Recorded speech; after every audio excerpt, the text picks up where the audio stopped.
যেতিয়া ৰাজসুই যজ্ঞ হৈছিল, যজ্ঞত আপোনালোকে সকলোৱে কাহিনীটো জানে, শিশুপালক বাৰে বাৰে ৱাৰ্ণিং দিছিল যে তোক 100টা ভুল মই মাফ কৰি দিম, তাৰ পাছত আৰু তোৰ মৃত্যু নিশ্চিত হ'ব। কিন্তু শিশুপালে মনা নাই, গালি পাৰি আছে আৰু প্ৰভু ভগৱন্তই গন্তি কৰি গৈ আছে।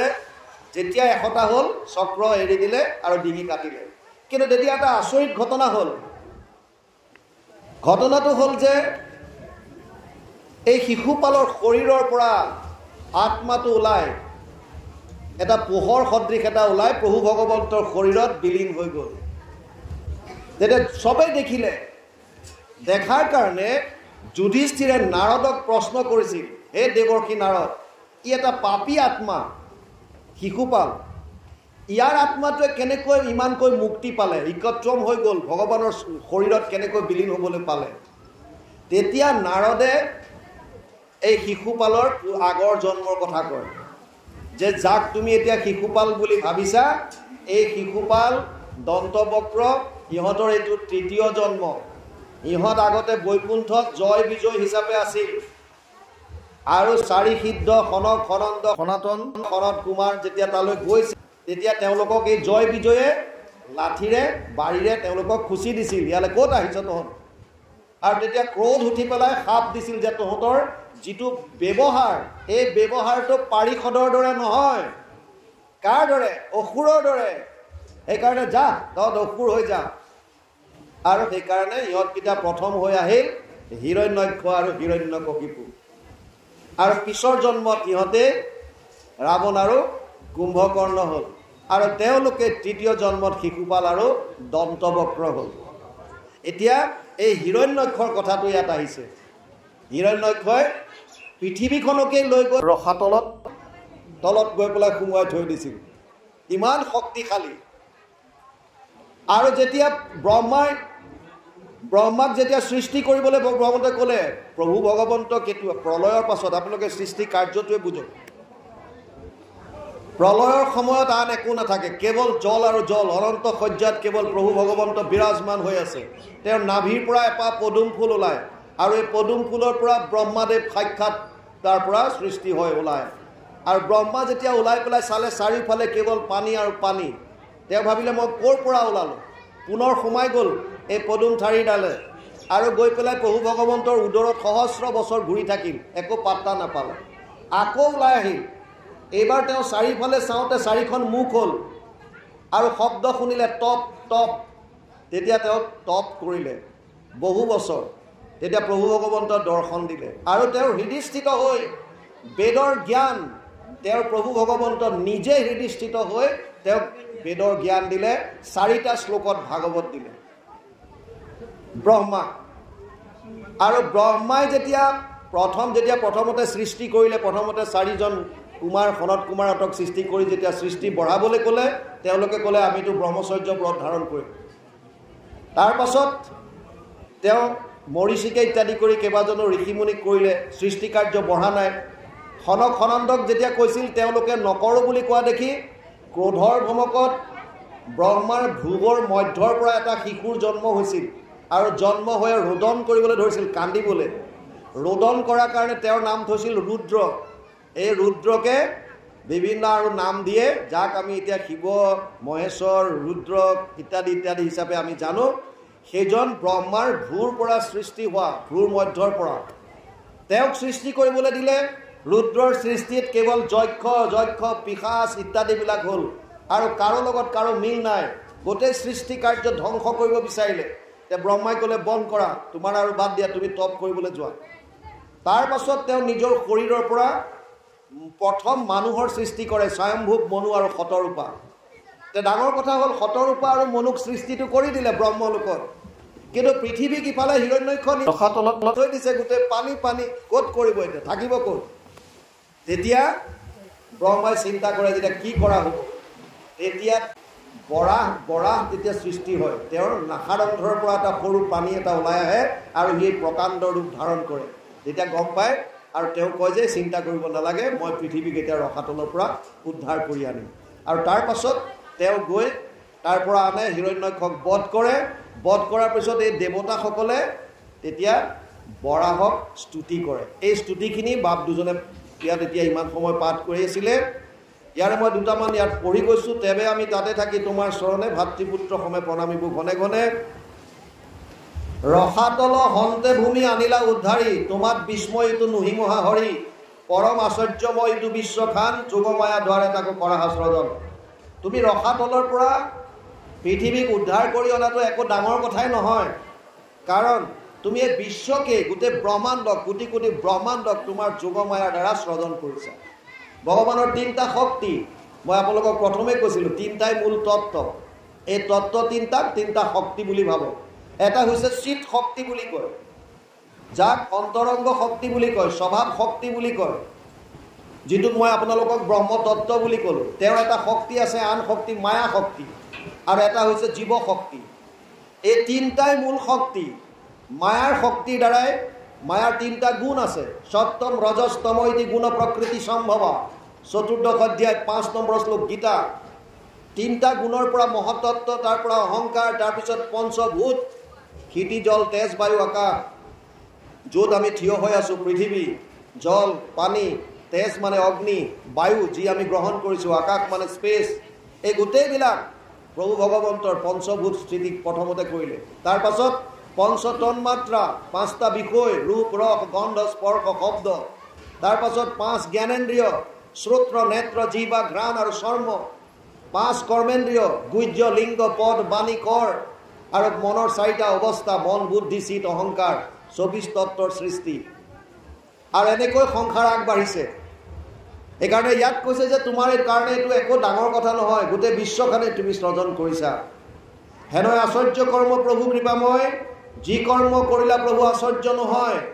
বেদময় শৰীৰক সঘনে কম্পাই জটাৰ ছাতিত জল ওপৰে উৰাই কৰিলা পবিত্ৰ আমাশাক জগন্নাথ পদজল পাই আমি ভৈলো কৃতাৰ্থ তোমাৰ পদজল পাই আমি কৃতাৰ্থ হলো হেন প্ৰভু তোমাৰ কৰ্মক যি দুজন সাৱশেষে জানিবাক কৰয় যতন তোমাৰ কৰ্মক সম্পূৰ্ণৰূপে জানিবলৈ যিজনে যত্ন কৰে তাৰ সম অল্পমতি জগতত নাই পৃথিৱীৰ ধূলা যেন গণিবা কচা প্ৰভু ভগৱন্তৰ যি মহিমা যি তেওঁৰ শক্তি এয়া কথা জানিবলৈ সমস্তে জানিবলৈ যদি কোনোবাই চেষ্টা কৰে তেতিয়াহ'লে তেওঁতকৈ আৰু অল্পমতি সংসাৰত নাই বুলি কৈছে কাৰণ পৃথিৱীৰ ধূলাক গন্তি কৰাৰ দৰে কাম বালি গন্তি কৰোঁতে যেনেকুৱা এটা অসম্ভৱ ঠিক তেনেকুৱা এটা কৰ্ম প্ৰভু ভগৱন্তৰ মহিমা বা তেওঁৰ লীলাসমূহ সম্পূৰ্ণৰূপে জানিবলৈ চেষ্টা কৰাটো কাৰো ক্ষমতা নাই অনন্ত মহিমা অনন্তই 1000 মুখে কৈ যাৰ পাৰ নাপালে ব্ৰহ্মাই 4 মুখে কৈ যাৰ পাৰ নাপালে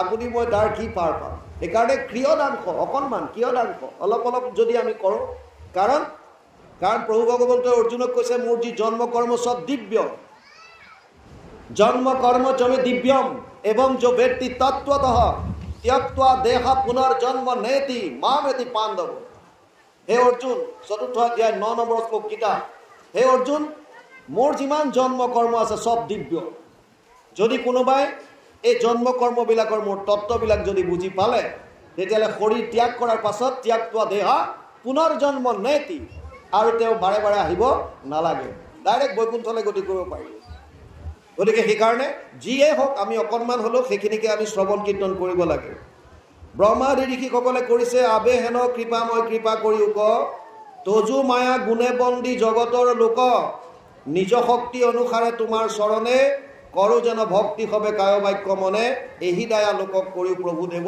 কোটি কোটি পাৰ তজু পদে কৰো কেব ব্ৰহ্মাদি দেৱতাই কৈছে তোমাৰ মায়াত সকলো বন্দী হৈ আছে আপোনালোকে বুজি লওক মায়াত আমি কেনেকৈ বন্দী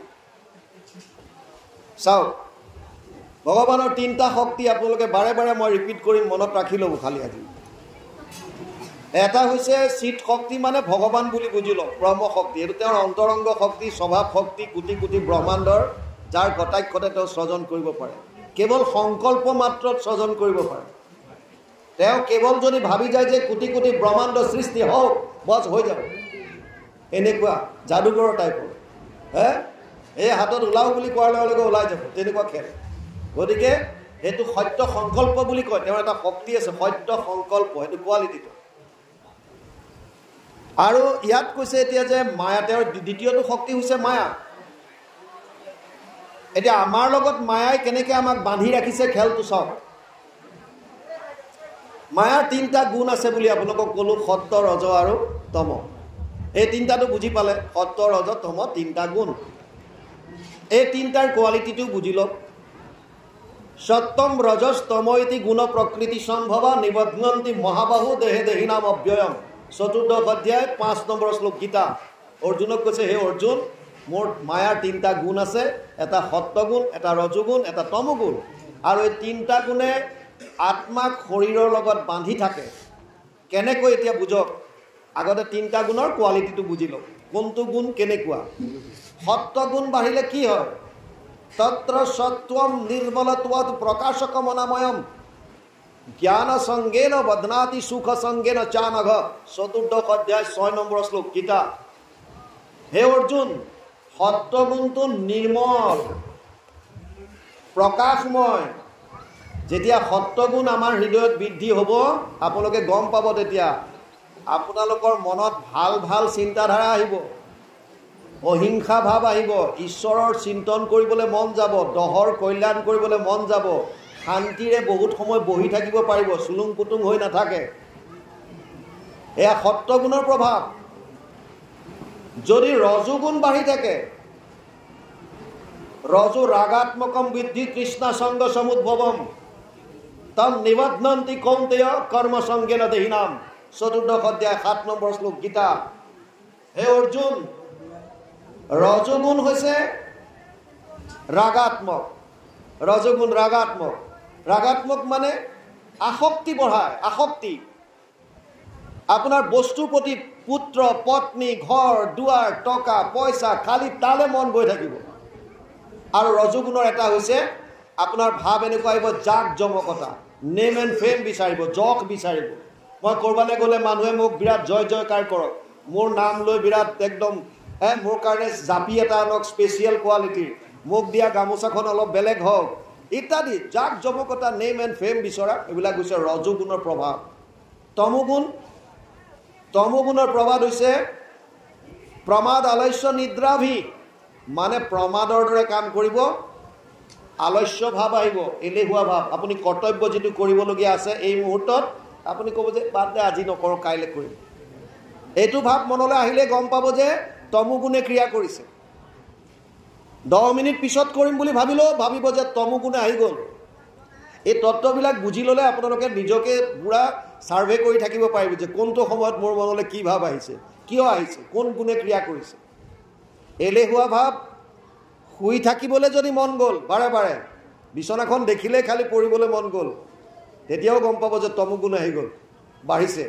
আৰু প্ৰমাদৰ দৰে কাম কৰিব, কৰিবলগীয়া নলগীয়া কোনো কথা নাই, যি মন যায় তাকে কৰি আছে।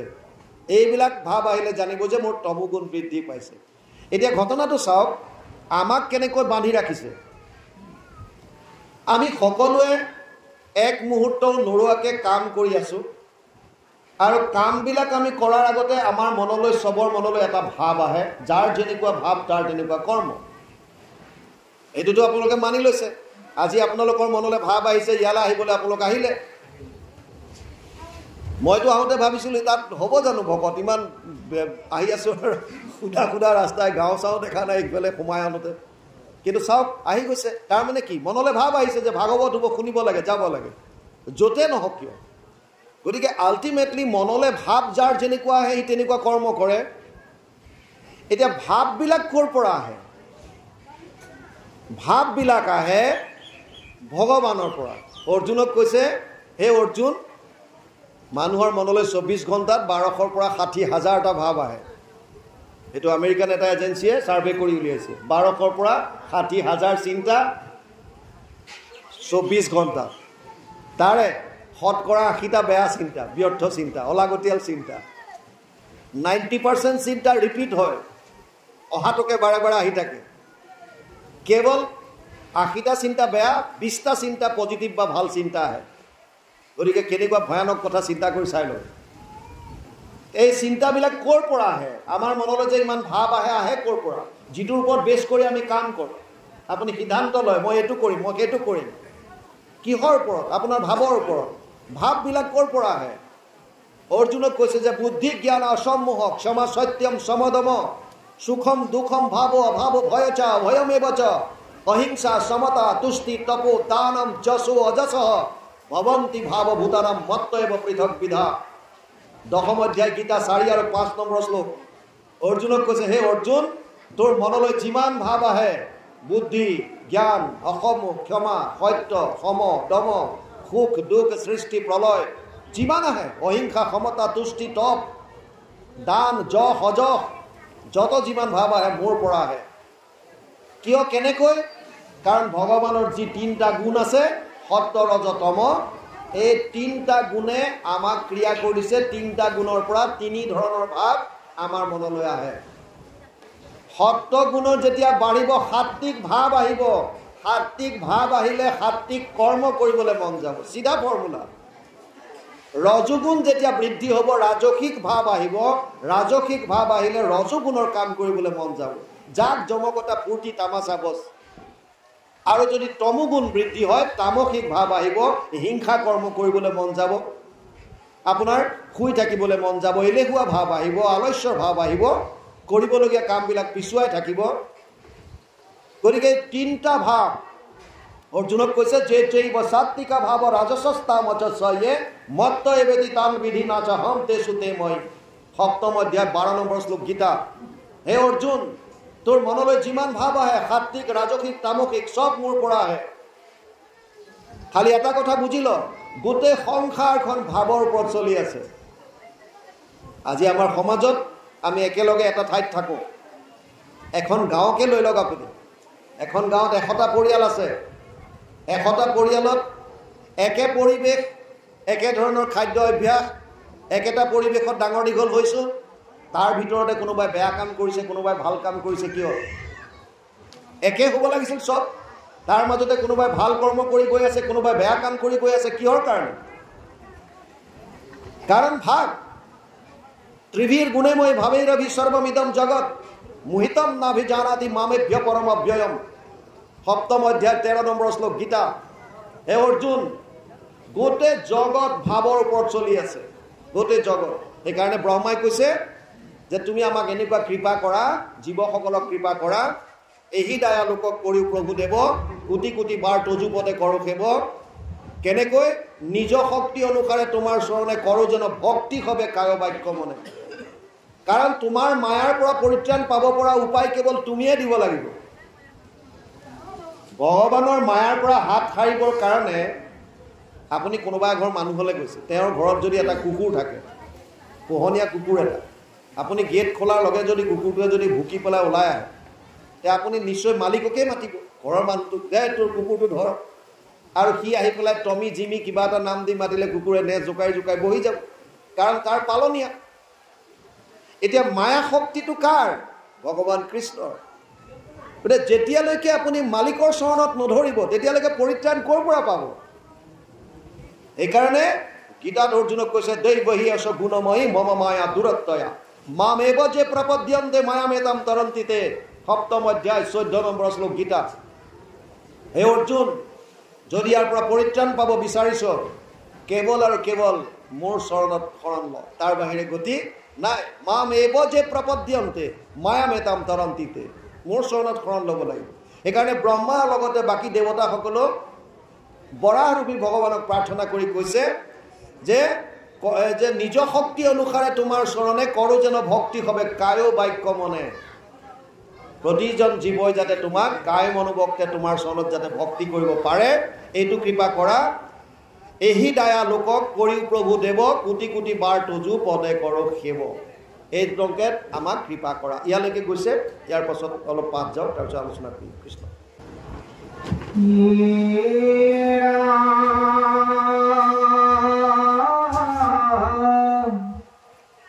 মৈত্ৰী অবদতি শুনা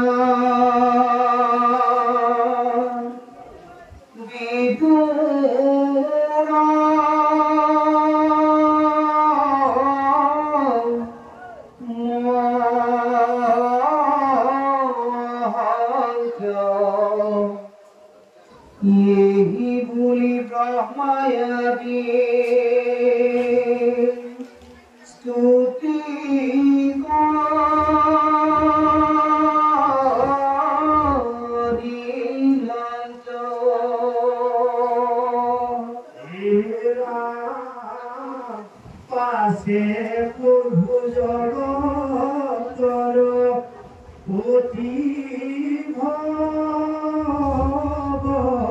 বন্ধ জলত আধাৰ শক্তি কৃপায়ে দিলন্ত কাৰণ ওপৰত থাকি লন্ত মতি দেখি মহানন্দিত হইলা পতি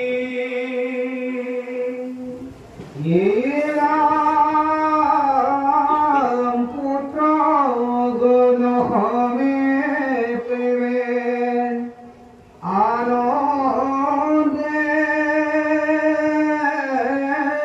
দ্রবিল জয় জয় কৃষ্ণ গুণী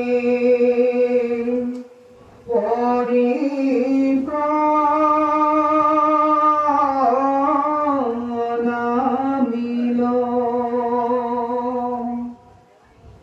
ইরাম সমস্তে দেবরয়তি মিল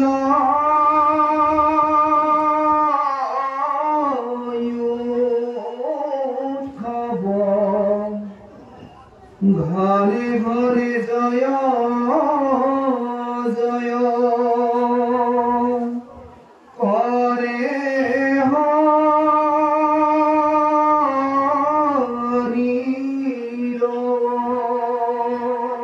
হরির রামে হিমকে জল তথা হিয়াব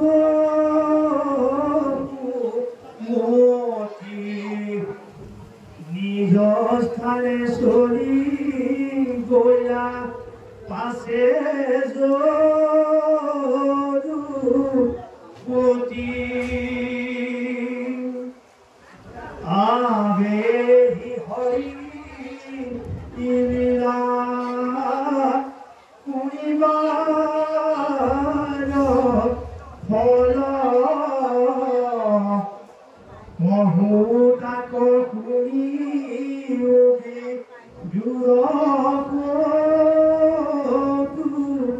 হর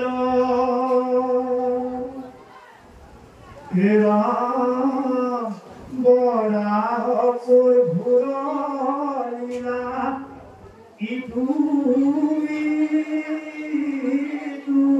পৰ মহামহামঙ্গল করয় নাকল মুনিবে মঙ্গল সয় সমস্তে ঘর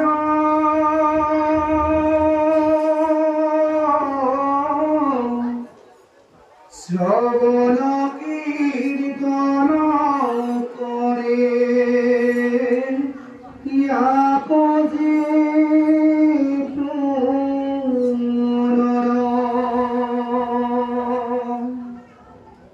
তাতয় অল্পকালে তুষ্ট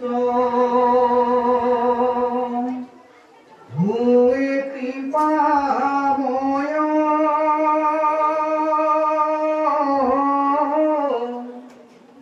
হরি পুষ্ট হইলে কিবা দুর্লভ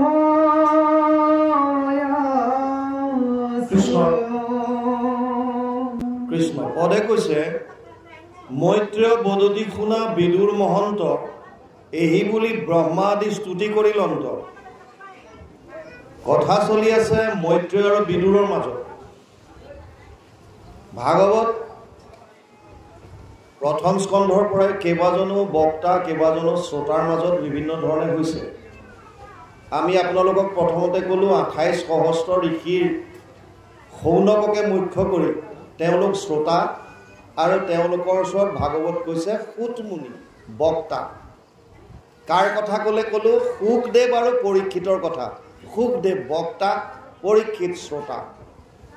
তাৰ পাছত আহিলে ব্ৰহ্মা আৰু নাৰদৰ। ব্ৰহ্মা হৈছে বক্তা, নাৰদ হৈছে শ্ৰোতা। আকৌ এতিয়া আহিলে ইয়াত এই কথাখিনি, গোটেই কথাখিনি কৈ আছে কোনে? মৈত্ৰেয় ঋষিয়ে কৈ আছে। কাৰ আগত? বিদুৰৰ আগত। বিদুৰৰ বিষয়ে আপোনালোকে জানে। বিদুৰ ধৃতৰাষ্ট্ৰৰ ভায়েক, যদিও তেওঁ দাসীৰ ব্যাসৰ ঔৰসত দাসীৰ গৰ্ভত জন্ম। বিদুৰ আচলতে ধৰ্মৰাজৰ অৱতাৰ, যমৰ অৱতাৰ। তেওঁৰ পূৰ্বজন্মৰ কথা পোৱা যায়।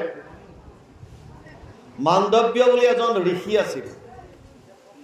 এবাৰ এই ঋষিজনক আশ্ৰমত তেওঁ ধ্যানত থকা অৱস্থাত কেইজনমান চোৰে ৰাজকীয় সম্পদ চুৰ কৰি আনি এই আশ্ৰমখনৰ ফালে সোমাই যায় আৰু পাছে পাছে ৰজাৰ সেনাই খেদিয়ায়। চোৰকেইটাই বস্তুখিনি আশ্ৰমতে পেলাই তেওঁলোক পলাই দিয়ে। আৰু সেনাবিলাকে আহি ঋষিজনক ধ্যানৰত অৱস্থাত দেখা পায়। তেওঁৱে বন্দনা কৰিছে বুলি ভাবি এই মাণ্ডব্যক উঠাই লৈ যায় আৰু তেওঁলোকৰ ৰজাৰ ওচৰত গৈ থিয় কৰায়। ৰজাই তেতিয়া ঋষিজনক শাস্তি দিয়ে, গজালৰ খোজ দিয়ে। ঋষিজন অতি সিদ্ধ আছিল, সিদ্ধ পুৰুষ। গতিকে তেওঁ যোগত মগ্ন হৈ তেওঁ চিন্তা কৰিলে, যিহেতু আমি জীৱনত যিমানবিলাক কষ্ট পাইছোঁ, দুখ পাইছোঁ, এই দুখ কষ্টবিলাক আমাৰ কৰ্মৰ ফলহে আমি ভোগ কৰোঁ। যাৰ যেনেকুৱা কৰ্ম সি তেনেকুৱা ভোগ কৰে। গতিকে ঋষিজনে ভাবিলে, মই এনেকুৱা কি কৰ্ম কৰিছিলোঁ যাৰ কাৰণে মই গজালৰ খোজ খাবলগীয়া হ'ল। আৰু তেওঁৰ এনেকুৱা শক্তি আছিলে, আমাৰতো পৰহি বা যোৱাকালিৰে সম্পূৰ্ণ দিনটোৰ কথা মনত নাথাকে। তেওঁৰ যেতিয়া নিজে ধ্যানত বহি লৈ চিন্তা কৰাত লাগিলে, তেওঁ পিছৰ 100টা জন্মৰ কথা চিন্তা কৰিলে, যে মই পিছৰ 100টা জন্মত কোনো ধৰণৰ পাপ কৰা নাই। মই যদি 100টা জন্মত পাপ কৰাই নাই, তেতিয়াহ'লে গজালৰ খোজ খাবলগীয়া কিয় হ'ল? সেইকাৰণে তেওঁ যম ৰজাৰ ওচৰত গুচি গ'ল আৰু যমৰ ওচৰত গৈ পেলাই প্ৰশ্ন কৰিলে যে, হে যমৰাজ, মোৰ কি অপৰাধত ৰজাই মোক শাস্তি দিলে আৰু মই গজালৰ খোজ খাবলগীয়া হৈছিল? তেওঁ যম ৰজাই চিত্ৰগুপ্তক মাতিলে আৰু চালে তেওঁক। মাণ্ডব্যই সুধিলে যে, মোৰ কোনটো জন্মত অপৰাধ? মইতো মোৰ পিছৰ 100টা জন্ম চালোঁ, ক'তো পাপ কৰা নাই। তেতিয়া চিত্ৰগুপ্তই বহি মেলি মেলি গৈ দেখা পালে যে 101 নম্বৰ জন্মত 5 বছৰ বয়সত জীয়া এটা ধৰি পাছফালে শলা ভৰাই উৰাই দিছিল। আৰু তেতিয়া যমে ক'লে যে, তোমাৰ অকণমান অপৰাধ আছে, সেইটো কাৰণে তুমি শাস্তি পাবলগীয়া হ'ল। বোলে, কি অপৰাধ? তুমি 101 নম্বৰৰ জন্মটোত এতিয়াৰ পৰা পিছলৈ তাত তুমি 5 বছৰৰ শিশু থাকোঁতে জীয়া এটা ধৰি পিছফালে শলা ভৰাই উৰাই দিছিলা, আৰু তাৰ অপৰাধটোৰ কাৰণে এতিয়া তোমাক গজালৰ খোজ খাবলগীয়া হ'ল। তেতিয়া মাণ্ডব্যই সুধিলে এটা কথা, যে মোৰ তেতিয়া বয়স কিমান বুলি ক'লা? বোলে 5 বছৰ। 5 বছৰ বয়সৰ ল'ৰাটোৰ বিবেক বুদ্ধি কেনেকুৱা, ভাল বেয়া, ই গোটেইটো পাৰ্থক্যটো নিজে গম পায়নে নাই? তাৰ বিবেকৰ দ্বাৰা সি বুজিব পৰা হৈছেনে নাই? আমাৰ বৰ্তমান কোৰ্টতো নিদিয়ে। যিবিলাক বালক হয়, সিহঁতে যদি কিবা কৰেও, কাৰণ সিহঁতৰ সেইটো বিবেকে ঢুকি পোৱা নাই, জানি কৰা বুলি নাভাবে। গতিকে তেওঁলোকৰ কাৰণে শাস্তিৰ প্ৰাৱধান এইবিলাক বেলেগ ধৰণৰ কথা। তাৰমানে তেওঁলোকক এইটো মাৰ্চি আছে। এতিয়া যমে যেতিয়া তেনেকুৱা এটা ভুল কৰিলে, মাণ্ডব্যই তেতিয়া শাপ দিলে যে, মোৰ নহ'বলগীয়া, নাপাবলগীয়া এটা অপৰাধত তোমালোকে মোক এনেকুৱা এটা শাস্তি দিলা, সেইকাৰণে মই তোমাক শাপ দিছোঁ। তুমি নিজে মানুহ হৈ পেলাই তুমি চোৱাগৈ যে কেতিয়াৰ পৰা বিবেক বুদ্ধি পক্কা হয়, কেতিয়াৰ পৰা বুজিব পৰা হয়, তুমি নিজে মানুহৰ জনীত যোৱা। আৰু যমক শাপ দিলে, সেইকাৰণে যম আহি পেলাই বিদুৰ হৈ পেলাই জন্ম ল'বলগীয়া হ'ল। আৰু বৈকুণ্ঠ প্ৰয়াণৰ সময়ত প্ৰভু ভগৱন্তই উদ্ধৱ আৰু এই মৈত্ৰেয় ঋষিক ভাগৱত ধৰ্মৰ বিষয়ে কৈছিল। আৰু তেতিয়া তেওঁ আফচোচ কৰিছিল, উদ্ধৱক কৈছিল, হে উদ্ধৱ, এই সময়ত মই মোৰ খুৰা বিদুৰক দেখা নাপাওঁ। যদি তুমি লগ পোৱা ক'বা যে ভাগৱত ধৰ্ম তেওঁ মৈত্ৰেয়ৰ পৰা ল'ব। আৰু তেতিয়া উদ্ধৱ যেতিয়া আহে পিছত বদৰিকাশ্ৰমলৈ তেওঁক যোৱাৰ আদেশ দিয়ে, তেওঁ যেতিয়া আহি থাকে বাটত বিদুৰক লগ পায় কুৰুক্ষেত্ৰ যুদ্ধৰ পাছত। তেওঁ কুৰুক্ষেত্ৰৰ সময়তো তীৰ্থ ভ্ৰমণত গুচি গৈছিল, গতিকে তাৰ পাছত যেতিয়া আহে লগ পায় তেতিয়া কয় সোধা মেলা কৰোঁতে যে প্ৰভু ভগৱন্ত বৈকুণ্ঠ প্ৰয়াণ হ'ল আৰু মোক আদেশ দিছে তুমি মৈত্ৰেয়ৰ মুনিৰ ওচৰত গৈ পেলাই ভাগৱতৰ ধৰ্মৰ জ্ঞান লোৱা। মৈত্ৰেয় ঋষি বৰ্তমান ঋষিকেশৰ অৰ্থাৎ উত্তৰাখণ্ডৰ যি হৰিদ্বাৰ আছে ঋষিকেশ, তাত আনন্দ ঘাট বুলি এটা ঘাট আছে, তাত আছিল। আৰু বিদুৰ তালৈ যায়। বিদুৰে কেৱল এটা প্ৰশ্ন কৰিছিল মৈত্ৰেয়ক। বিদুৰৰ তেতিয়া কৰা প্ৰশ্নটো এতিয়াও প্ৰাসংগিক আৰু আজিৰ পৰা 1 লাখ 2 লাখ বছৰৰ পাছতো প্ৰাসংগিক হৈ থাকিব। বিদুৰে চিধা প্ৰশ্ন কৰিছে এটাই, সুখায় কৰ্মাণি কৰতি লোকো নাতে সুখমুৱা অন্যত বিপৰীতমুৱা বিন্দেত ভূয় ততএব দুঃখম যদত্ৰ যুক্তম ভগৱান বদেন্না। 3:5-2 তৃতীয় স্কন্ধ 5ম অধ্যায় 2 নম্বৰ শ্লোক ভাগৱত। সুখায় কৰ্মাণি কৰতি লোকো। বিদুৰে কৈছে প্ৰত্যেক মানুহে সুখ পাবৰ কাৰণে কাম কৰে। এনেকুৱা কোনো মানুহ নাই পৃথিৱীত যোনে দুখ বিচাৰি কাম কৰে। কেৱল কুন্তীয়ে দুখ বিচাৰিছিল। আমি শাস্ত্ৰত কুন্তীৰ কথা পাওঁ। কুন্তীয়ে কেৱল ভগৱানক দুখ বিচাৰিছিল। বিপদসন্তু ত শাশ্বত তত্ৰ তত্ৰ জগত গুৰু ভৱতু দৰ্শনম ইয়াত স্যাত পুনঃ ভৱ দৰ্শনম। 1:8-25 প্ৰথম স্কন্ধ 8ম অধ্যায় 25 নম্বৰ শ্লোক। কুন্তীয়ে কেৱল ভগৱান কৃষ্ণক কৈছিল মোক আপদ দিয়া, বিপদ দিয়া, যাতে যিটো বিপদত মই তোমাক কাষত দৰ্শন পাওঁ, সেইকাৰণে মোক বিপদ খুজিছিল। তাৰ বাহিৰে আমি সকলোবিলাক মানুহে সুখ পাবৰ কাৰণে দিন ৰাত একাকাৰ কৰি আছোঁ, কিন্তু তথাপিও আমি দুখ পাই আছোঁ। কাৰণটো কি? বিদুৰৰ প্ৰশ্ন চিধা। তাৰ পাছত মৈত্ৰেয় ঋষিয়ে তেতিয়া তেওঁক ভাগৱতৰ কথা কয়। সেইকাৰণে ইয়াত এতিয়া এই মৈত্ৰেয় কৈ থকাৰ কাৰণে ইয়াত সেইকাৰণে লিখিছে মৈত্ৰেয় বদতি শুনা বিদুৰ মহন্ত এই বুলি ব্ৰহ্মা আদি স্তুতি কৰি লন্ত। তাৰমানে বৰাহে যেতিয়া হিৰণ্যকশিপুক বধ কৰিলে তাৰ পাছত ব্ৰহ্মাৰ লগতে দেৱতাসকলে যি স্তুতি আমি আলোচনা কৰিলোঁ এই স্তুতিখিনি কৰিলে বুলি ইয়াত মৈত্ৰেয় এতিয়া কৈ আছে। তাৰ পাছত বৰাহে কি কৰিলে? পাছে প্ৰভু জগতৰ পতি ভগৱন্ত জলত আধাৰ শক্তি কৃপায় দিলন্ত। যেনেৰি পানীত আমি কিবা এটা বস্তু দিলে তললৈ গুচি যায়, সেইকাৰণে তাত আধাৰ শক্তি দিলে, যাতে যেনেকৈ নাওখন তললৈ নাযায়, ঠিক তেনেকৈ এটা শক্তি তেওঁ দিলে যাতে পৃথিৱীখন পানীৰ ওপৰত থাকিব পাৰে। সেই শক্তিটো তেওঁ নিজে আধাৰ শক্তি এটা ধাৰণ কৰি পৃথিৱীক তাৰ ওপৰত স্থাপন কৰিলে। দেখি মহা আনন্দিত ভৈলা প্ৰজাপতি, তাৰ ওপৰত থাকিলন্ত বসুমতী। পুত্ৰগণ সমে প্ৰেমে আনন্দে দ্ৰবিল, জয় জয় কৃষ্ণ বুলি পৰি প্ৰণামিল। তেওঁলোকে প্ৰভু ভগৱন্তক প্ৰণাম কৰিলে। সমস্ত দেৱৰে আতি মিলিল উৎসৱ, ঘনে ঘনে জয় জয় কৰে হৰিৰ। সকলোৰে ভাল পালে, কাৰণ পৃথিৱীক য'ত ৰসাতলত সোমাই থৈছিল হিৰণ্যকশিপুই, তাৰ পৰা প্ৰভু ভগৱন্তই উদ্ধাৰ কৰি আনি জলত স্থান দিলে। এইমতে জলত থাপিয়া বসুমতী নিজ স্থানে চলি গ'লা পাছে যদুপতি। এতিয়া ইয়াত কৈছে আবে সি হৰিলীলা শুনিবাৰ ফল, কহো তাক শুনিও বিদুৰ কৌতুহল। এতিয়া কৈছে যে এই যে আমি কথাখিনি শুনিলোঁ, ইয়াৰ পৰা আমাৰ লাভ কি হ'ব? এতিয়া আপোনালোকে ইমান সময় ধৰি ইয়াত বহি আছে, ভাগৱতৰ কথা আমি কৈ আছোঁ, আপোনালোকে শুনি আছে, লাভ কি হ'ব ইয়াৰ পৰা? এতিয়া সেই লাভৰ কথাটো কৈছে। আচলতে ইয়াৰ পৰা কি লাভ হয়? শ্ৰৱণ কৰিলে লাভ কি হ'ব?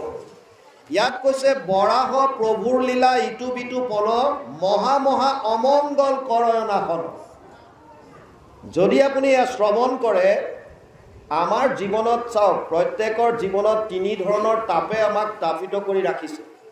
এটা হৈছে আদি দৈবিক, যাৰ পৰা কোনো পৰিত্ৰাণ পাব নোৱাৰে। হঠাৎ ভূমিকম্প আহি গ'ল, এইটো কাৰো ইয়াত পাৱাৰ দেখাতে, সি যেনেকুৱাই যিয়ে নহওক কিয়, যিমান পাৱাৰফুল নহওক, ৰাজাৰ ঘৰ হ'লেও কঁপিব, ভিখাৰী ঘৰ হ'লেও কঁপিব। ভূমিকম্পত কোনো সাৰি যাব নোৱাৰে। যদি এটা অঞ্চল বানপানীয়ে ডুবাই দিলে, তাত বোলে ধনী ঘৰত নোসোমাও পানী, দুখীয়া ঘৰত ডুবাই দিম, তেনেকুৱা নাই। এফালে সমান লেভেলত যাব।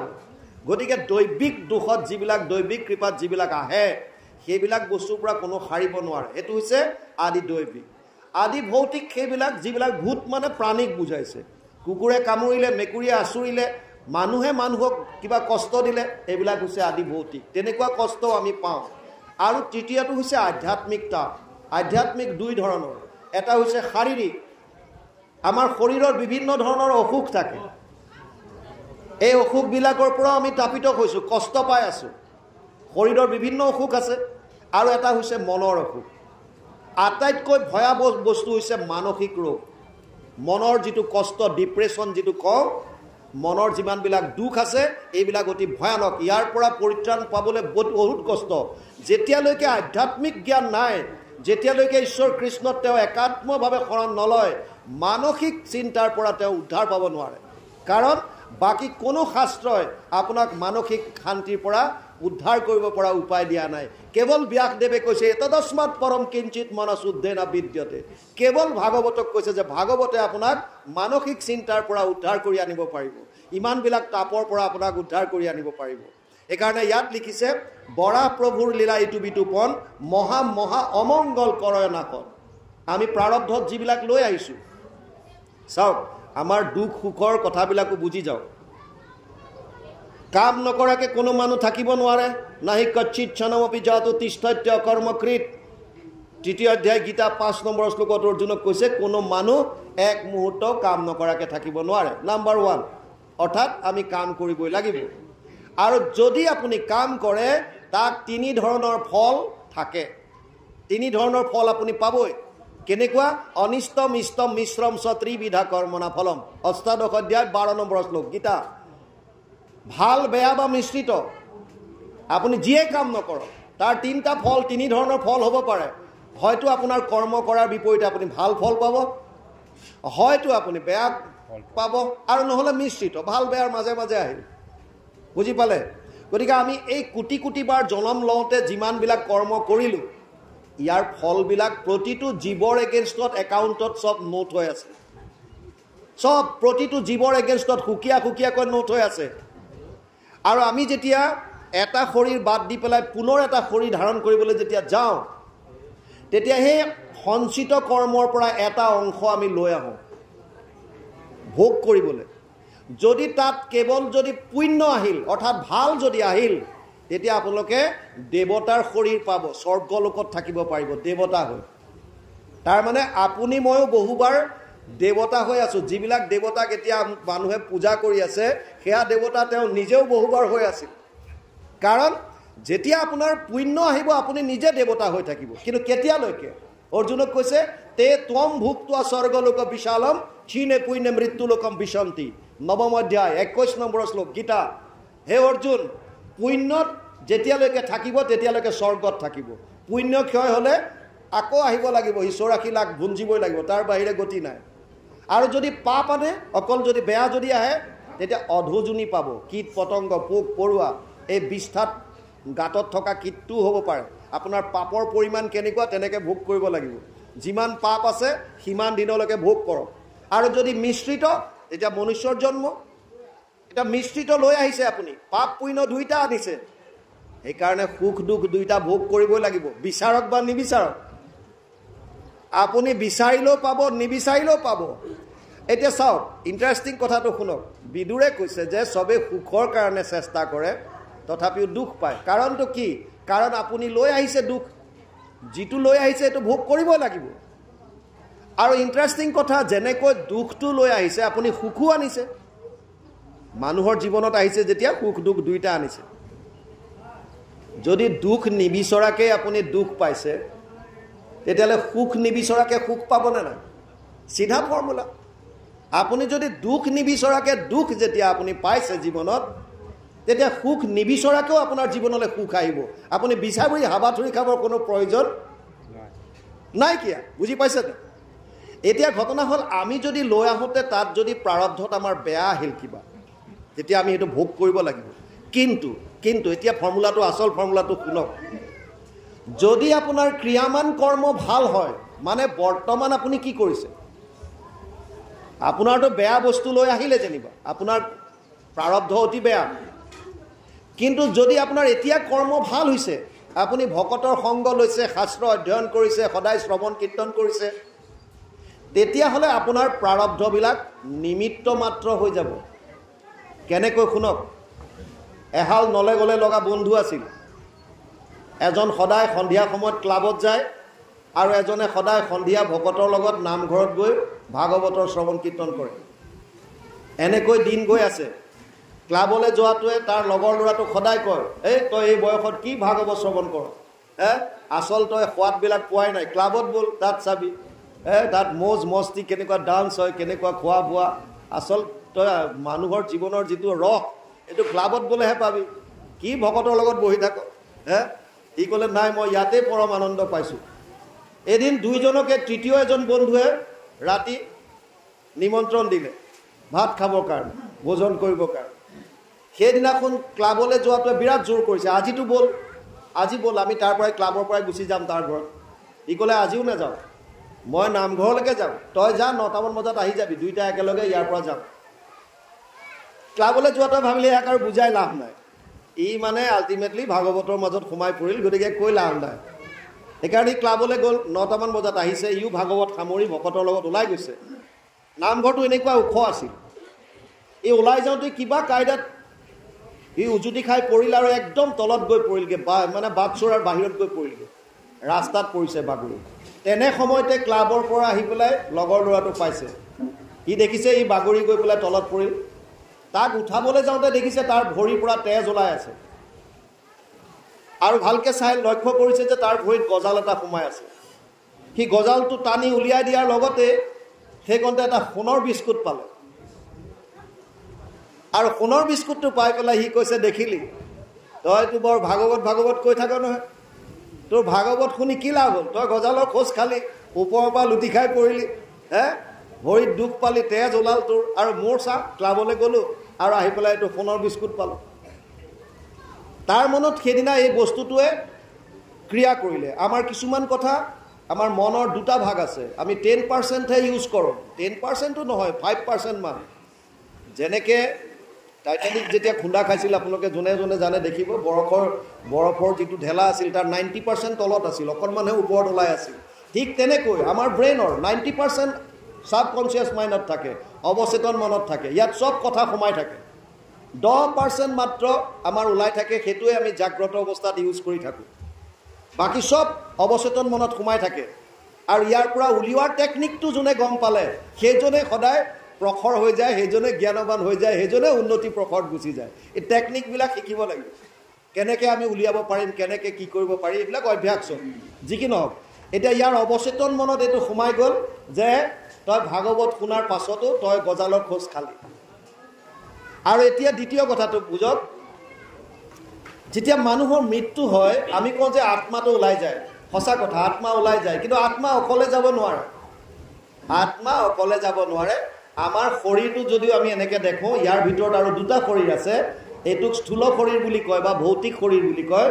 ইয়াৰ ভিতৰত দুটা শৰীৰ আছে, এটাক লিংগ শৰীৰ বুলি কয়, এটাক কাৰণ শৰীৰ বুলি কয়। আত্মাটো যেতিয়া ওলাই যায় তেতিয়া লিংগ শৰীৰৰ লগত কাৰণ শৰীৰক লগত লৈ মন, বুদ্ধি, অহংকাৰ আৰু 5টা জ্ঞানেন্দ্ৰিয়ক সূক্ষ্ম ৰূপত ধাৰণ কৰি পেলাই ওলাই যায়।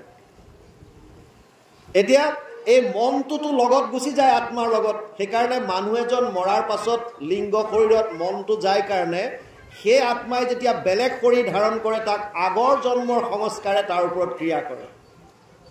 সেইটো কাৰণে কিছুমান সৰু সৰু ল'ৰা ছোৱালীয়ে কম বয়সতে ভাগৱতৰ শ্লোক মাতিব পাৰে, গীতাৰ শ্লোক মাতিব পাৰে, কোনোবাই সৰুৰে পৰা ড্ৰাম ছেট বজাব পাৰে, কোনো বিভিন্ন ধৰণৰ তেওঁৰ মানে আগৰ জন্মৰ এইবিলাক আছিলে অলৰেডি মনৰ মাজত সোমাই আছে, এইবিলাক লাহে লাহে উজাগৰ হৈছে।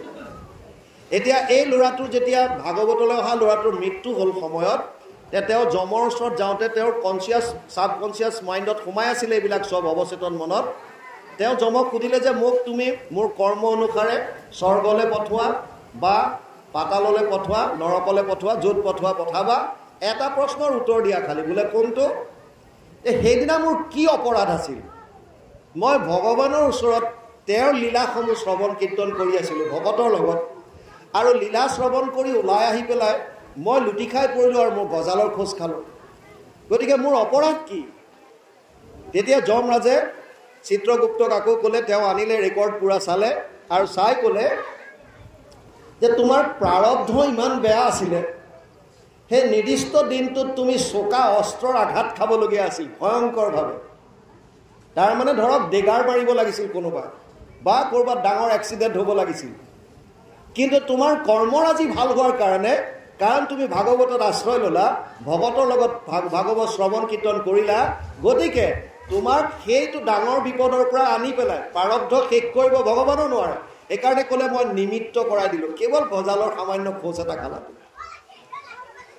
সি ক'লে বাৰু মোৰতো মই বুজি পালোঁ, মই ভাগৱত শ্ৰৱণ কৰাৰ কাৰণে মোৰ বাৰু মই ঠিক আছে চোকা অস্ত্ৰ আঘাতৰ পৰা মই পৰিত্ৰাণ পালোঁ, গজালৰ খোজ খালোঁ, কিন্তু মোৰ লগৰটোৱে সোণৰ বিস্কুট কিয় পালে? তাৰতো কৰ্ম বেয়া। সিটো খালি ক্লাবত যায়, তাত ড্ৰিংকছ কৰে, ডান্স কৰে, ই কেনেকৈ সোণৰ বিস্কুট পালে? তেতিয়া আকৌ চিত্ৰগুপ্ত ক'লে চোৱা ভাই তাৰ চোৱা, চালে ক'লে যে সেইটো দিনত সি সেইখন দেশৰ এজন আটাইতকৈ ধনী মানুহ হ'ব লাগিছিল, ধৰক ৰজাৰ মৰ্যাদা পোৱা, যাৰ আণ্ডাৰত, যাৰ অধীনত সোণৰ ভাণ্ডাৰ থাকিব লাগিছিল। কিন্তু তাৰ কৰ্মৰাজি বেয়া হোৱাৰ কাৰণে সি সামান্য এটা বিস্কুটতে সন্তুষ্ট হ'বলগীয়া হ'ল। তাৰমানে প্ৰাৰব্ধত লৈ আহিছে ভাল, প্ৰাৰব্ধত ভাল লৈ আহিলেও আপোনাৰ যদি কৰ্মৰাজি বৰ্তমান যদি বেয়া হয়, তেতিয়াহ'লে তাৰ কাৰণে সেইটো নিমিত্ত হৈ মাত্ৰ সামান্য কিবা এটাতে আপুনি সন্তুষ্ট থাকিব লাগিব। সেইকাৰণে আপুনি এতিয়া কি কৰিছে, এতিয়া আপোনাৰ কৰ্মৰাজি কেনেকুৱা, সেইটোৰ ওপৰত নিৰ্ভৰ কৰিব লাগিব। সেইকাৰণে ইয়াত ভাগৱতে কৈছে যদি বৰা প্ৰভুৰ লীলা যদি, অৰ্থাৎ ভাগৱতৰ কথা, প্ৰভু ভগৱতৰ অৱতাৰ লীলা কথন, এয়া যদি কোনোবাই শ্ৰৱণ কৰে, মহা মহা অমংগল কৰয় নাশন, ডাঙৰ ডাঙৰ যিমানবিলাক ভয় আছে তাৰ পৰা নাশন কৰিব পাৰে, ডাঙৰ ডাঙৰ। এইকাৰণে নেহা অভিক্ৰমণা স্বস্তি প্ৰত্যব্যান বিদ্যতে স্বল্পম অপ্যস্য ধৰ্মস্য ত্ৰায়তে মহত ভয়ে। 2য় অধ্যায় 40 নম্বৰ শ্লোকত অৰ্জুনক কৈছে ভগৱান কৃষ্ণ, হে অৰ্জুন, যদি ভক্তি কৰে কোনোবাই, অকণমান যদি ধৰ্ম কৰে, ডাঙৰ ডাঙৰ ভয়ৰ পৰা পৰিত্ৰাণ পাব পাৰিব। মই আপোনালোকক এটা সঁচা ঘটনা কওঁ। ইউপিৰ এজন ট্ৰেফিক ছাব ইন্সপেক্টৰ আছিল। ট্ৰেফিকৰ ছাব ইন্সপেক্টৰজনে তেওঁৰ যিটো চেক পোষ্টত থাকে সেইফালে ট্ৰাক পাৰ হ'বলৈ নিদিয়ে। যদি কোনোবা পুলিচ বিভাগৰ আছে ক্ষমা কৰিব, এইবিলাক সঁচা কথা, কিন্তু আমাৰ ইয়াত নহয় বুলিয়ে ধৰিছোঁ আৰু যি কি নহওক, মানে কোনো এখন ট্ৰাকো যাব নিদিয়ে, চবৰ পৰা পইচা লয়। আৰু তেতিয়া সিহঁতৰ ইউপিৰ যিমানবিলাক ট্ৰাক সন্মিলনৰ মালিকবিলাক আছিল, তেওঁলোকৰ চিফ মিনিষ্টাৰৰ লগত ভাল আছিল। এইটো ৰিয়েল ঘটনা। চিফ মিনিষ্টাৰ গৈ ক'লেগৈ যে ভাই এইটো কোন আছে চেক পোষ্টত, তোমালোকৰ এজন SI আছে, এখনো ট্ৰাক আহিব নিদিয়ে, আমাৰ খালী ট্ৰাক আহিলেও কি ধৰে, আৰু চবৰ পৰা পইচা লয়। হয়নে? বোলে হয়। আৰু চিফ মিনিষ্টাৰৰ লগৰ আছিলে মালিক কেইজনমান। ঠিক আছে ঠিক আছে, মই তেওঁক ৰেড হেণ্ডেড ধৰাম। সেইকাৰণে ভিজিলেন্সক খবৰ দিলে। ভিজিলেন্সক ক'লে যে তোমালোকে ইয়াক ৰেড হেণ্ডেড ধৰিব লাগে, যিকোনো প্ৰকাৰ ইয়াক কাইলৈৰ ভিতৰত তোমালোকে ধৰা। আৰু সেইদিনা কি হ'ল, তাৰ আগদিনা সন্ধিয়া এই ট্ৰেফিক পুলিচজনে ঘৰলৈ যোৱাৰ আগত এখন পাণ দোকানত পাণ খাবলৈ ৰৈছিল। উত্তৰ প্ৰদেশ বিহাৰ এইবিলাক ছাইডত খুব পাণ খায়। পাণ খাওঁতে ওচৰত এখন গীতাৰ আশ্ৰমত এই গীতাৰ শ্লোকটো ব্যাখ্যা হৈ আছিল। 2য় অধ্যায় 40 নম্বৰ শ্লোকটো, নেহা অভিক্ৰমণা স্বস্তি প্ৰত্যব্যায়ন বিদ্যতে স্বল্পম অপ্যস্য ধৰ্মস্য ত্ৰায়তে মহতো ভয়াত। কোনোবাই যদি জীৱনত অকণমানো যদি ধৰ্ম কৰিছে, ডাঙৰ ডাঙৰ অমংগলৰ পৰা পৰিত্ৰাণ পাব পাৰিব। এই কথাটো শুনিলেহি। এতিয়া শুনি পেলাই সি ভাবিলে যে মই এইটো প্ৰমাণ চাম, কাইলৈ মই ধৰ্ম কৰিম, মানে কাইলৈ এইটো নলওঁ মালিয়াটো। সেইকাৰণে সি ভাবিলে যে মই প্ৰমাণটো চাম, কাইলৈ মই কাৰোৰ পৰা ট্ৰাকৰ পৰা পইচা নলওঁ। ইফালে ভিজিলেন্সক অৰ্ডাৰ দিয়াৰ লগে লগে ভিজিলেন্স ডিপাৰ্টমেণ্টে সিহঁতৰ 2-3টা গ্ৰুপত ভাগ হৈ গ'ল। আৰু পিছদিনাখন সিহঁতে এটা নোটত কেমিকেল এটা পায়, সেই কেমিকেলটো যদি লগাই দিয়ে, মানুহে হাতত যদি নোটখন ধৰে, তাৰপিছত সেই মানুহটোৰ হাতটো যদি পানীত সোমোৱাই দিয়ে, পানী ৰঙা হৈ যাব। কেমিকেল এটা আছে, গম নাপায়। আৰু কি কৰিলে সিহঁতে 1 কিলোমিটাৰমান চেক পোষ্টৰ আগত এটা পাৰ্টি ৰ'ল, আকৌ ইফালে 1 কিলোমিটাৰ আগত এটা পাৰ্টি, আৰু মাজত কেইটামান এনেৰে চিভিল ড্ৰেছত লিটিং পিটিংকৈ ঘূৰি আছে, মানে ই পইচা লয় নেকি চাব। তাৰপাছত কি কৰিছে, এইফালৰ পৰা অহা ট্ৰাকখিনিক 1 কিলোমিটাৰ আগত ভিজিলেন্সৰ মানুহে চবৰে হাতত এখন এখন নোট দিছে যে তাত এজন SI আছে, তহঁতে খুজিলে পইচাটো দি দিবি। আৰু ইফালে SIটোৱে সেইদিনা আগদিনাখন পূৰা প্ৰতিজ্ঞা কৰি থৈছে যে কাইলৈ অলপমান হ'লেও ধৰ্ম কৰিম, স্বল্পমপ্যস্য ধৰ্মস্য ত্ৰায়তে মহতো ভয়াত, অলপ ধৰ্ম কৰিম, তাৰ পৰা ডাঙৰ ভয়ৰ পৰা পৰিত্ৰাণ। এই প্ৰমাণ চাম হয়নে নহয়। এইকাৰণে ট্ৰাকলাই আকৌ আজি নিজেই দিছে উপজাচি। সি কৈছে আজি নহ'ব, আজি নালাগে। সন্ধিয়ালৈকে যেতিয়া কোনো এখন ট্ৰাকৰ পৰা যেতিয়া পইচা লোৱা নাই, তেতিয়া ভিজিলেন্সে ৰিপৰ্ট দিলেগৈ চিফ মিনিষ্টাৰক যে ছাৰ আপুনি যিটো কৈছে এইটো মিছা কথা, SI-জন বিৰাট সৎ মানুহ, এখনো ট্ৰাকৰ পৰা পইচা লোৱা নাই। লগে লগে চিফ মিনিষ্টাৰে ফোন কৰি পেলাই মালিককেইটাক ক'লে তোমালোকে মোক মিছা কথা ক'লা। বোলে নহয় মিছা কথা, একদম সঁচা কথা 100%। আমি তোমাক কি মিছা কওঁ? আমি নিজে ট্ৰাকত বহি থকা অৱস্থাত সি পইচা লৈছে ড্ৰাইভাৰৰ পৰা, গতিকে একদম সঁচা কথা। সি কিবা এটা তোমালোকৰ ভিজিলেন্সৰ মানুহৰ সি কিবা এটা লিংকটো গম পাইছে, তোমালোকৰ প্লানটো সি গম পালে চাগে, লিক আউট হৈছে এইটো।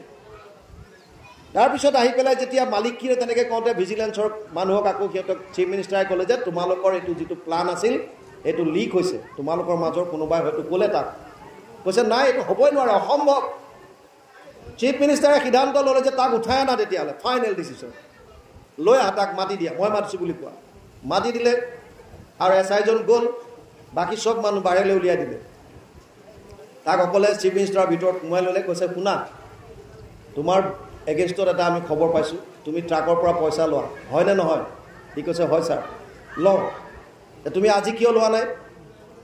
তেতিয়া সি ক'লে যে ছাৰ আজি নোলোৱাৰ কাৰণটো হ'ল, কৈছে তুমি কিবা গম পাইছা মানে এই যে প্লানিং তুমি কেনেকৈ গম পালা? ভিজিলেন্সৰ মানুহক কোনোবাই খবৰ দিছে? সি কৈছে কি ভিজিলেন্সৰ কি কথা? তেতিয়া সি ক'লে নাই এনেকুৱাতো একো নাই, কেনেকৈ তুমি আজি পইচা লোৱা নাছিলা? তেতিয়া সি কৈছে যে ছাৰ কালি মই পাণ খাবলৈ সন্ধিয়া যেতিয়া দোকান এখনত গৈছিলোঁ, তেতিয়া এইফালে গীতাৰ ব্যাখ্যা হৈ আছিল, তাত কৈ আছে যে অলপ মানুহ যদি কোনোবাই ধৰ্ম জীৱনত কৰে তেতিয়া ডাঙৰ ডাঙৰ বোলে ভয়ৰ পৰা পৰিত্ৰাণ পায়। সেইকাৰণে মই কালি ভাবিছিলোঁ যে আজিৰ দিনটোত এটলিষ্ট মই কাৰোবাৰ পৰা পইচা নলওঁ, ধৰ্ম কৰিম। কৈছে সেইকাৰণেহে লোৱা নাই বোলে। তেতিয়া চিফ মিনিষ্টাৰে কৈছে একদম কথাটো সত্য তেতিয়াহ'লে, কাৰণ আজি তোৰ এগেইনষ্টত ভিজিলেন্স লগাইছিলোঁ, তই যদি এটাৰ পৰা যদি পইচা ল'লিহেঁতেন তেতিয়াহ'লে তই জেলৰ ভাত খাবলগীয়া হ'লহেঁতেন, তোৰ চাকৰি গ'লহেঁতেন। সি ক'লে হয়নে? বোলে হয়, তই পইচা লোৱাৰ কথাটো মালিকে আহি পেলাই মোক খবৰ দিছিল আৰু মই ভিজিলেন্সৰ গ্ৰুপ লগাইছিলোঁ, তোক আজি প্ৰত্যেক ট্ৰাকে পইচা দিছে নাই? কৈছে দিছিলে ছাৰ, মইহে আজি লোৱা নাই। তেতিয়া তাৰ চকুলো ওলাই আহিছে, সি অনুভৱ কৰিছে যদি জীৱনত অকণমান ধৰ্ম কৰিলে যদি মই ইমান ডাঙৰ ভয়ৰ পৰা পৰিত্ৰাণ পাব পাৰোঁ, তেতিয়াহ'লে মই যদি সঁচাকৈ যদি এজন ধাৰ্মিক হৈ যাওঁ, সঁচাকৈ যদি মই ভাগৱতৰ স্মৰণ লওঁ, সঁচাকৈ যদি মই শ্ৰৱণ কীৰ্তন কৰিবলৈ লওঁ, তেতিয়াহ'লে দেখোন মোৰ জীৱনটো ধন্য হৈ যাব। ই সেইদিনাৰ পৰা আৰু কৰাপশ্যন কৰা বাদ দি দিলে। সেইকাৰণে ইয়াতো কৈছে যদি শ্ৰৱণ মাত্ৰ কৰে আপোনাৰ ডাঙৰ ডাঙৰ অমংগলৰ পৰা আপুনি পৰিত্ৰাণ পাব, ডাঙৰ ডাঙৰ অমংগলৰ পৰা। তাৰপাছত লিখিছে মিলিবে মংগল ছয় সমস্ত লোকৰ, শ্ৰৱণ কীৰ্তন কৰে আকৌ যিটো নৰ, তাত অল্পকালে তুষ্ট হৈ কৃপাময়, হৰি তুষ্ট হ'লে কিবা দুৰ্লভ আচৰ। যদি শ্ৰৱণ কীৰ্তন আপুনি কৰে, শ্ৰৱণ কীৰ্তন যদি কৰে যিটো নৰ, তাত অল্পকালে তুষ্ট হৈ কৃপাময়। যিজনে অলপ শ্ৰৱণ কীৰ্তন সদায় যদি কৰি থাকে ভগৱান সন্তুষ্ট হয়, আৰু যদি ভগৱান কৃষ্ণ যদি যাৰ প্ৰতি তুষ্ট হ'ল তেতিয়া আৰু তেওঁৰ আৰু কি দুৰ্লভ আছে পৃথিৱীত? পাবলগীয়া কি আছে? সমস্ত বস্তু পাব। প্ৰভু ভগৱন্তই চাৰিটা হাতে যেতিয়া আপোনাক দিয়া আৰম্ভ কৰিব, আপুনি দুটা হাতে কিমান সামৰিব? আৰু যদি তেওঁ নিওঁ বুলি ভাবে, তেওঁ যেতিয়া চাৰিটা হাতে আপোনাৰ পৰা নিব বিচাৰিব, আপুনি দুটাই কিমান ৰাখিব? গতিকে আল্টিমেটলি আমি চাৰেণ্ডাৰ কৰিবই লাগিব, তাৰ বাহিৰে গতি নাই। আপুনি আজি কৰক, আপুনি 10 বছৰৰ পিছত কৰক, 10টা জন্মৰ পাছত কৰক, আত্মাৰ পৰিত্ৰাণ তেতিয়ালৈকে নাই যেতিয়ালৈকে তেওঁ কৃষ্ণৰ চৰণত চাৰেণ্ডাৰ নকৰে। এইটোৱে ভাগৱতৰ মূল সিদ্ধান্ত। ইয়ালৈকে গৈছে, তাৰপিছত অকণ পাঠ যাওক। কৃষ্ণ কৃষ্ণ কৃষ্ণ কৃষ্ণ। যদি হবে মনোৰথ অপয়াৰে পাই, প্ৰভু তাকে পাইবে ভূত দুৰিত হই, উচ্চ বিষয়ৰ মুখ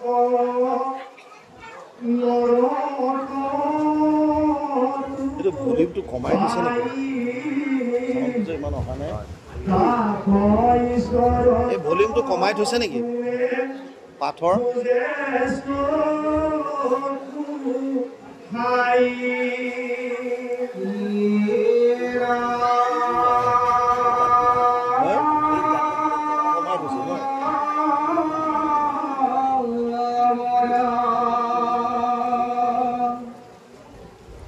Guri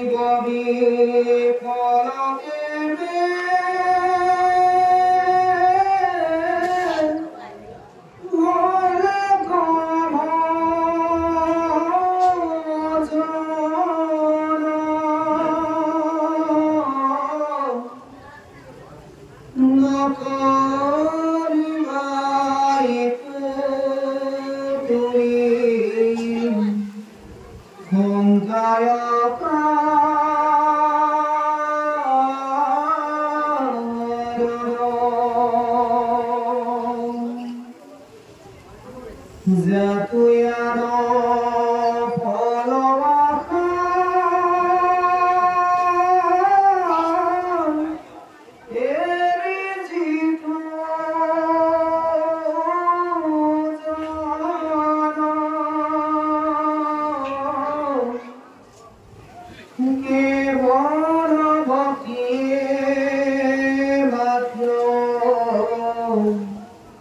ভজে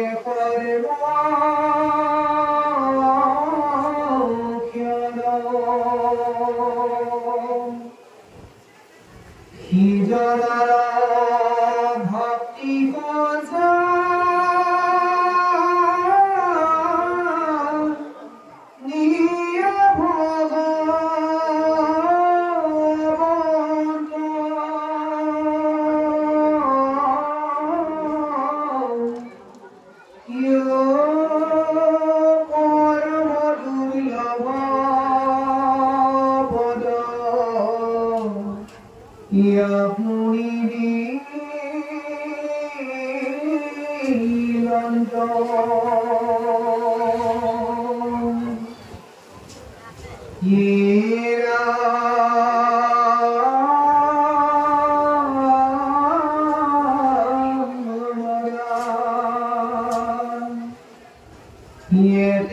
কৃষ্ণৰ কথা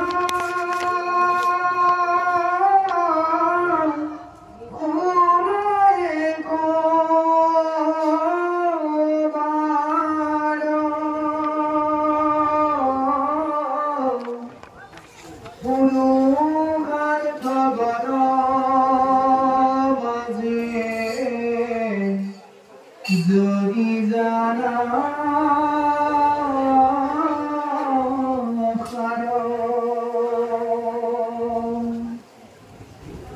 এৰা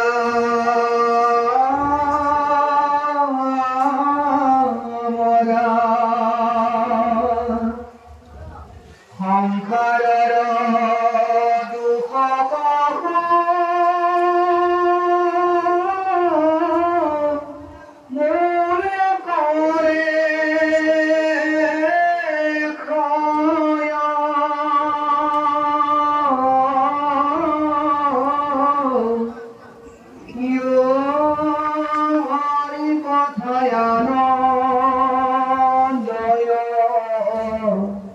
মৃতৰ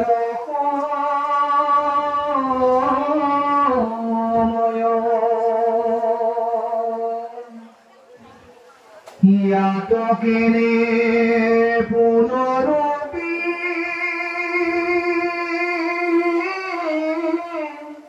হৈবে বীৰ